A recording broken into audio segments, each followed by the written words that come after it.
राज्यात CBSE अभ्यासक्रमामध्ये छत्रपती शिवाजी महाराज यांचा पराक्रम सांगण्याची घोषणा शालेय शिक्षण मंत्री दादा भुसे यांनी केलेली आहे. मात्र वास्तव जे आहे ते सध्या वेगळंच आपल्याला पाहायला मिळते. जवळपास 2000 पानाचं जे इतिहासाचं पुस्तक आहे CBSEचं, त्याच्यामध्ये छत्रपती शिवाजी महाराजांचा जो इतिहास आहे तो 2 पानात आणि 68 शब्दात असल्याची माहिती समोर आली आहे. त्यामुळे जेवढे शिवप्रेमींमध्ये नाराजी आहे तेवढेच याचा अभ्यास करणाऱ्या इतिहासतज्ञांमध्ये सुद्धा नाराजी असू शकते. आपल्यासोबत इतिहासतज्ञ डॉक्टर पांडुरंग बलकवडे सर आहेत. सर, नेमकं तुम्हाला काय यामधून दिसते की खरंच छत्रपती शिवाजी महाराजांचा विचार पराक्रम जोपासून नवी पिढी घडवण्यासाठी हे उपयुक्त आहे का आणखी काही केलं पाहिजे, त्यामध्ये काय ॲडिशन पाहिजे असं तुम्हाला वाटतं?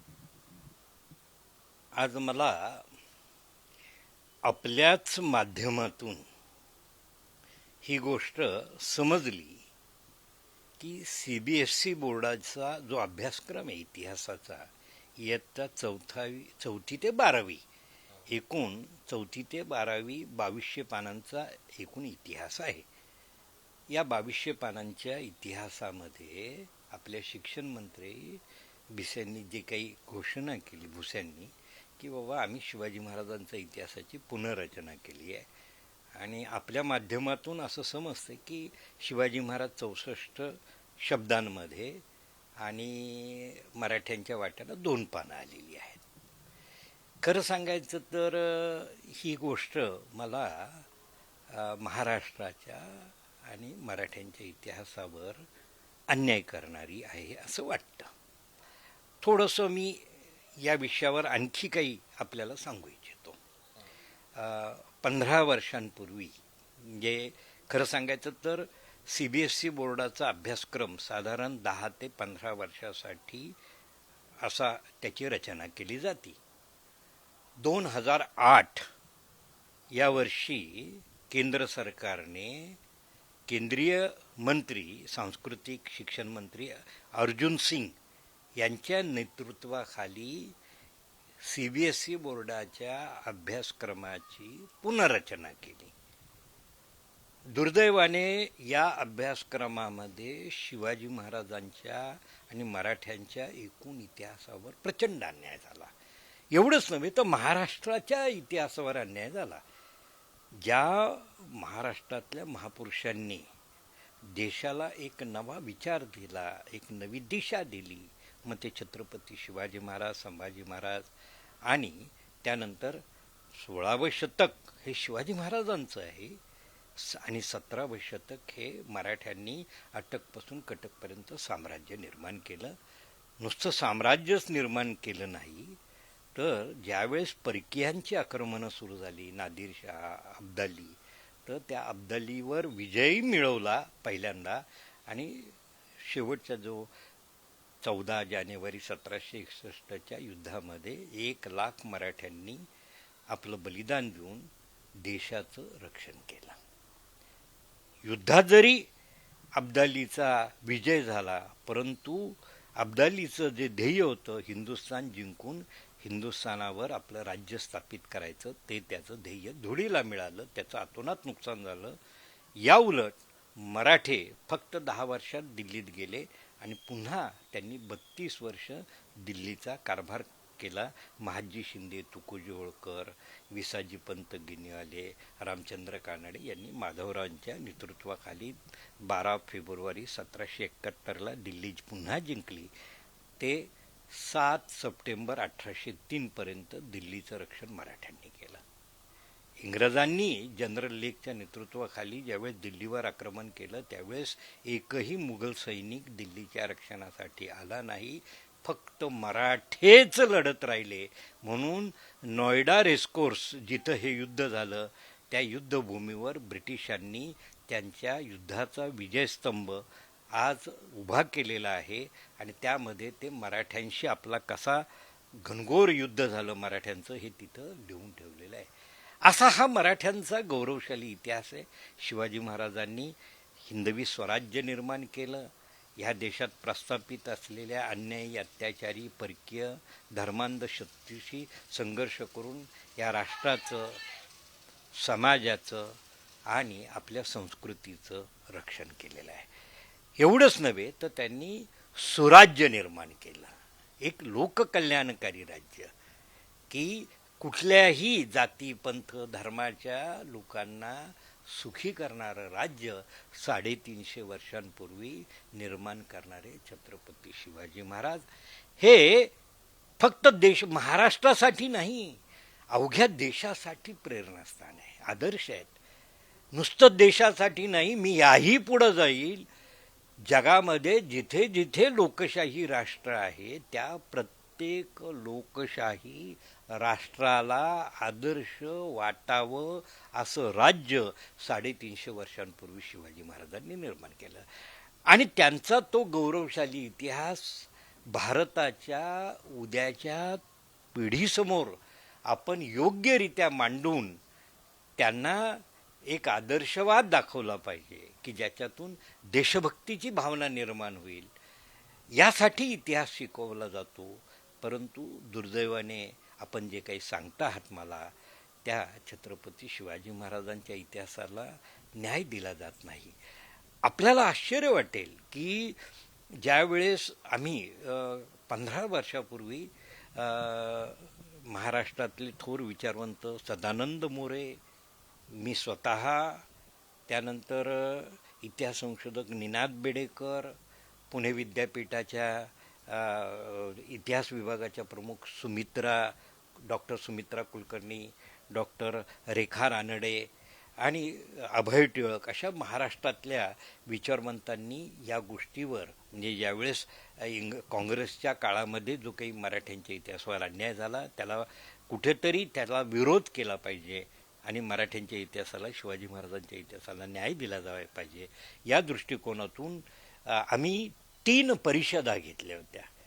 आणि त्याच्यामध्ये महाराष्ट्रातले सगळे विद्वान त्यामध्ये आमंत्रित केलं होतं. आणि जो महाराष्ट्राच्या इतिहासावर केंद्रीय अभ्यासक्रमातून जो अन्याय होतो त्याला आम्ही वाचा फोडण्याचं काम केलं होतं. आणि भरतकुमार राऊतांनी राज्यसभेमध्ये हा विषय मांडला आणि काँग्रेस सरकारने त्यावेळेस माफी मागितली होती. आम्ही पुन्हा NCERTची पुनर्रचना करून मराठ्यांच्या आणि महाराष्ट्राच्या शिवाजी महाराजांच्या इतिहासाला योग्य तो न्याय देऊ असं राज्यसभेमध्ये तत्कालीन काँग्रेस सरकारने आश्वासन दिलेलं होतं. आता तुम्ही तर मला जे सांगताय ते मला धक्कादायक आहे, क्लेश आणणार आहे. परंतु तुम्हाला त्याचबरोबर एक सांगतो की ज्यावेळेस मागील ज्यावेळेस फडणवीसांचं सरकार होतं त्यावेळेस त्यांनी या इतिहासाला न्याय द्यावा. महाराष्ट्राचं जे बालभारतीचं पुस्तक आहे त्या बालभारतीचं 4थीचं पुस्तक हे छत्रपती शिवाजी महाराजांवर आहे, त्यांचा इतिहास आहे. आणि 7वीच्या इतिहासाच्या पुस्तकामध्ये भारताचा इतिहास आहे. तर त्या इतिहासामध्ये दुर्दैवाने 70% मुघलांचा इतिहास, 75% आणि फक्त 25% मराठ्यांचा इतिहास शिकवला जात होता. आणि ज्यावेळेस बालभारतीवर माझी आणि सदानंद मोऱ्यांची इतिहास विषया संदर्भाने निवड झाली त्यावेळेस आम्ही त्या इतिहासाची पुनर्रचना केली. आणि माझ्या हातात हे पुस्तक आहे.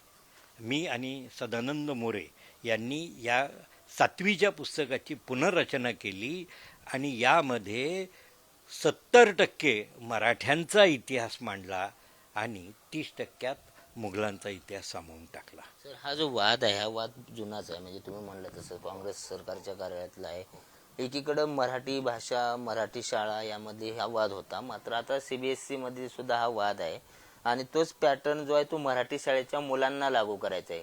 ज्या महाराष्ट्राच्या भूमीमध्ये रोज आपण छत्रपती शिवाजी महाराजांचा पराक्रम सांगतो, त्यांच्यासारखं होण्यासाठी आदर्श ठेवतो, त्या विद्यार्थ्यांच्या मनावर काय संस्कार व्हावेत असं या बाबतीत मला आत्ताच्या सरकारला एवढंच सांगावं लागेल की हे महाराष्ट्रात बालभारतीच्या माध्यमातून महाराष्ट्राच्या सर्व शाळांमध्ये जे CBSE शिवाय बालभारतीचा पॅटर्न आहे महाराष्ट्र बोर्डाचा, SSC बोर्डाचा, त्यामध्ये हे जे पुस्तक शिकवलं जातं, जर तुम्हाला CBSE बोर्ड महाराष्ट्रातल्या शाळांना लागू करायचं असेल तर तुम्हाला सध्याचं CBSEचं बोर्डाचं पुस्तक नाकारावं लागेल आणि महाराष्ट्र इतिहासाचं बालभारतीने निर्माण केलेलं हे जे पुस्तक आहे 7वीचं आणि 4थीचं इतिहास म्हणून हेच पुस्तक लागू करावं लागेल.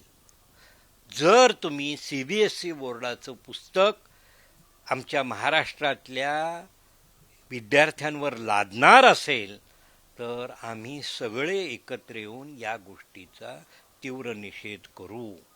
तुम्ही CBSE बोर्डाचं महाराष्ट्राच्या शाळेवर CBSE बोर्ड ते शिक्षण तुम्ही मांडण्याचा प्रयत्न करत आहात. त्यामागे तुमचा हेतू काय किंवा तुमचा दृष्टिकोन काय आहे माहीत नाही, परंतु इतिहासाच्या बाबतीत मात्र CBSE बोर्डाने जो अन्याय केलेला आहे तो अन्याय आम्ही महाराष्ट्राच्या अभ्यासक्रमावर कदापि लादू देणार नाही. जर तुम्हाला CBSE बोर्डाचा अभ्यासक्रम महाराष्ट्राच्या SSC बोर्डाला लागू करायचा असेल तर इतिहासाचं पुस्तक मात्र बालभारतीसाठी म्हणून मी सदानंद मोरे यांनी जे निर्माण केलेलं आहे तेच पुस्तक लागू करावं लागेल किंवा करावं अशी मी तुमच्याकडं एक विनंती करतो किंवा तुम्हाला इशाराही देतो. एवढंच मला या निमित्ताने सांगावंसं वाटतं. धन्यवाद. याचं एक समर्थन केलं जातंय की आपले विद्यार्थी स्पर्धेत टिकावेत म्हणून हा अभ्यासक्रम लागू करतोय आणि तसाच पाहिजे. जसं ATG आपण केंद्रीय स्तरावर अभ्यास करतो तसं आपल्या राज्यातले विद्यार्थी करावेत आणि त्याच्यातून हा सगळा अन्याय तयार होतो की महाराजांविषयी उपेक्षा म्हणा किंवा महाराजांविषयी कमी ज्ञान देणे आणि त्याच्यामुळं संताप आहे शिवप्रेमीमध्ये की बाबा हे पहिल्यापासून चालू आहे ते आणखी चालूच राहणार आहे. त्याच्याबद्दल तुमचं मत काय इतिहास तज्ज्ञ? हे बघा काय आहे की CBSE बोर्ड हा भारताच्या पातळीवर शिकवला जातो. त्यामध्ये शास्त्र विषय म्हणजे सायन्स, गणित हे जे विषय आहेत त्याचा दर्जा हा उच्च पातळीवर असतो की पुढं विद्यार्थी कॉलेजमध्ये जातो आणि त्याला त्या सगळ्या दर्जाचा उपयोग होतो आणि ज्या म्हणजे ज्या अधिकाऱ्यांच्या परीक्षा असतात उच्च पातळीवरचा त्यामध्ये त्या अभ्यासक्रमाचा त्या विद्यार्थ्यांना उपयोग होतो. परंतु इतिहास हा विषय असा आहे की त्या विषयामध्ये खरं तर दिल्लीमध्ये आज मोदी आपले पंतप्रधान मोदी असतील, गृहमंत्री अमित शहा म्हणत आहेत की आम्हाला भारताची प्रेरणा छत्रपती शिवाजी महाराज म्हणून लोकांच्या समोर ठेवायची आहे. जर छत्रपती शिवाजी महाराज म्हणून उद्याच्या भारताच्या पिढीसमोर शिवाजी महाराज जर आदर्श ठेवायचे असतील पण त्यांचा इतिहास शालेय अभ्यासक्रमात नसेल तर हे एक प्रकारचा विरोधाभास होईल. आणि म्हणूनच CBSE बोर्डाची जी काही आपण पुनर्रचना करायचं म्हणत होतो, काँग्रेसच्या काळामध्ये अन्याय झाला, परंतु आज तुम्ही शिवाजी महाराजांना जर आपला आदर्श मानत असतील तर तुम्हाला महाराष्ट्रातल्या ऐतिहासिक व्यक्तींच्या आणि छत्रपती शिवाजी महाराजांच्या इतिहासाला योग्य तो न्याय द्यावाच लागेल असं मला या निमित्ताने सांगावंसं वाटतं. तर हे होते पांडुरंग बलकवडे सर. आणि जर CBSE पॅटर्न लागू करायचा असेल तर मात्र महाराष्ट्रात जे तयार झालेलं छत्रपती शिवाजी महाराजांचा 70% इतिहास सांगणारं जे पुस्तक आहे जे स्वतः सरांनी तयार केलेलं आहे त्यांच्या समितीमध्ये ते लागू करावं लागेल ही विनंती आहे आणि इशारा सुद्धा आहे. असा इशारा सुद्धा सरांनी आपल्याला दिलेला पाहायला मिळतोय. व्हिडिओ जर्नलिस्ट निखिल करंदीकर सह बालाजी पोद्दार, पुढारी न्यूज, पुणे.